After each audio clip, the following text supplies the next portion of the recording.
প্রত্যেক এমপি মন্ত্রী সবাই যদি বলেন আমার কি হলো, আমার কোন কারণে নাকি দেশে অরাজকতা সৃষ্টি হলো, আমার কোন কারণে কি মানুষ মরতেছে, আমার কোন দুর্বলতার কারণে কি ঘরে ঘরে আগুন লাগতেছে, আমার কি হলো, আমার কি হলো, আমার দোষ আমি আগে সমাধান করি। যদি আমার কি হলো দোষটা দেখি, এক সপ্তাহে দেশ ঠান্ডা হয়ে যাবে। সেখানে গুটি কয়েক নাস্তিক আমার নবীকে গালি দিবে, তার বিচার হবে না। হুঁশিয়ার বেঈমানকে হওয়া দরকার নয়, হুঁশিয়ার আমাকে হতে হবে।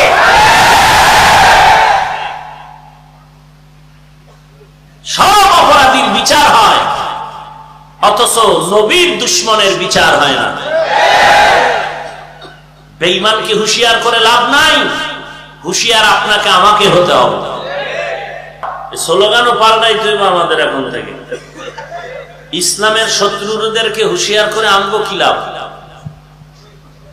এই স্লোগান তো আজীবন দিলাম, ওরা তো এমনি হুঁশিয়ার, বাস লয়ে রেডি আছে কখন মারবে। আমরা হুঁশিয়ার হওয়া দরকার।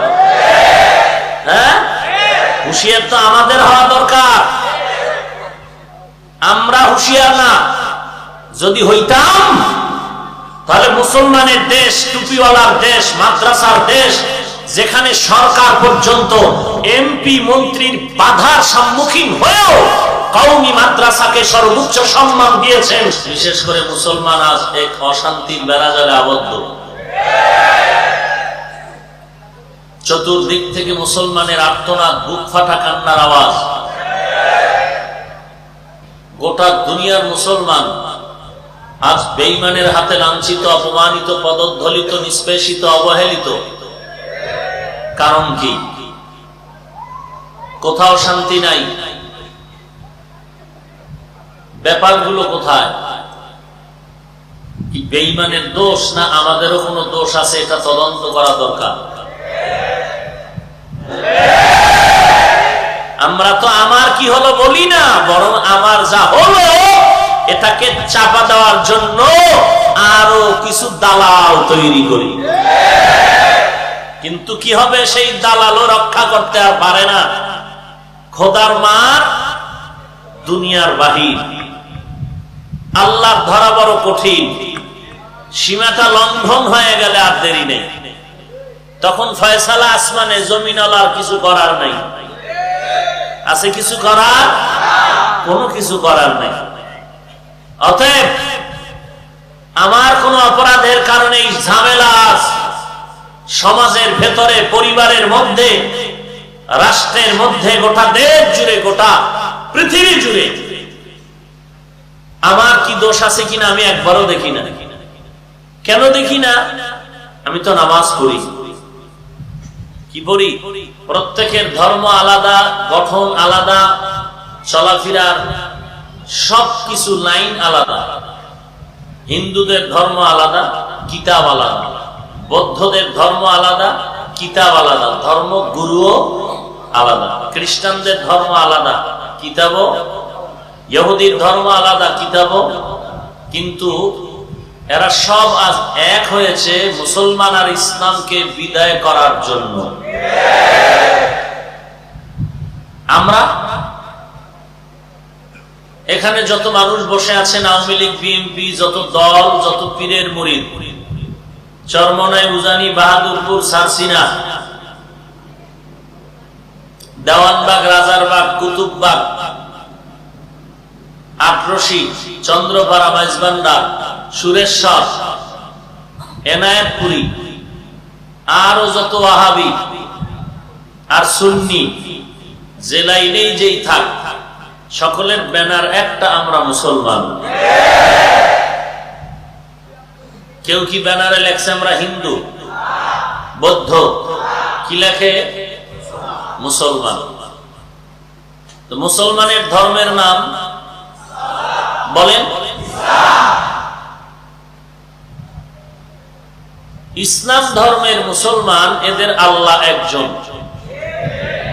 শেষ নবীও, কোরআনও, কাবা একটা। আমাদের মুসলমান কেউ দাঁড়াইয়া ইয়া নবী পড়ে, কেউ বসে কেউ নবীরে নূর বলে, কেউ বলে না, কেউ নবীকে গাইবের মালিক বলে, কেউ বলে না। টুকটাক দ্বন্দ্ব যা থাক, কেউ বুকে হাত বাঁধে, কেউ নাভিতে বাঁধে, কেউ পেটে বাঁধে, কেউ জোরে আমিন বলে, কেউ নাই। এই এলাকায় নাই? কথা বলেন, ভয় লাগতেছে? মুসলমানের ইমানের আওয়াজ বেঈমান বাতিল ভণ্ডদের জন্য একটি আতঙ্ক। এই আওয়াজটা কি ওরা ভয় পায়? এই আওয়াজ পায় এই জন্য বেঈমানদের ঘুম নষ্ট, এই আওয়াজের কারণে। অমুক মাদ্রাসার প্রিন্সিপালকে আমি 10,000 টাকা দিলাম, 5 বস্তা সিমেন্ট দিলাম, 2 বস্তা চাল দিলাম, ডাল দিলাম, তেল দিলাম, তাহলে আমার আর দোষ কি? আমি যে সুদ খাই এটা কোনো দোষ না, আমার যে দাড়ি নাই এটা কোনো দোষ না, আমি যে পর্দা করি না এটা কোনো দোষ না, আমার মেয়ে যে বেপর্দায় চলে, স্ত্রী বেপর্দায় চলে, এটা দোষ না, আমি যে মিথ্যা বলি মোবাইলে বারবার, এটা দোষ না, আমি দোষ ধরি অন্যের, এটি দোষ না। কি মনে হয়? সুদ খাওয়া তো দোষ না। বোবা হয়ে আছেন কেন? দোষ থাকলে কি কেউ খাইতো? অথচ প্রত্যেক সুদখোর যারা, সব সুদখোরেরা নিজের আপন মায়ের সাথে জিনা করে। আসতে বললেন কেন? কোন বেঈমানের বাচ্চাও তো এই কথাটা মেনে নিতে রাজি না। মায়ের সাথে জিনা, এটা কি সম্ভব? অথচ সুদ যারা খায় তাদের আমলনামায় 24 ঘন্টায় মায়ের সাথে জিনার গুনাহ লেখা হচ্ছে।